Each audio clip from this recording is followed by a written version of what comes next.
I see people using neuroimaging for these sorts of things, validation and mechanistic reasons increasing. One exciting future application that we're investigating now is using what's called real-time neurofeedback. And so you can actually, if you know the brain network associated with something like memory, for example, then you can look in those regions of the brain while someone's doing the task, and then present the brain activation in those regions to the person, which has some real advantages. So, for example, if I asked you to memorize a list of 20 words, that would be a difficult task. And one way that you might go about trying to do that is to just sort of rehearse the words in your head. And that turns out to be an ineffective strategy, although it's a very common one.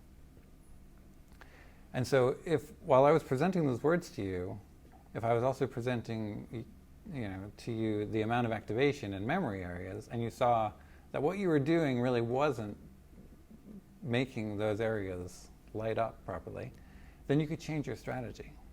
And that would enable you to actually encode those words better. And you would know in the moment that you were doing a better job, rather than having to wait until you go to recall those words and find that they're not there.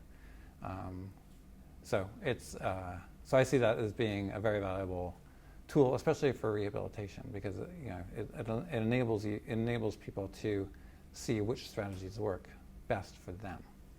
I think that it will be used as an endpoint for clinical trials more as we go forward. One of the challenges with functional MRI is that it takes a lot of work to process the data.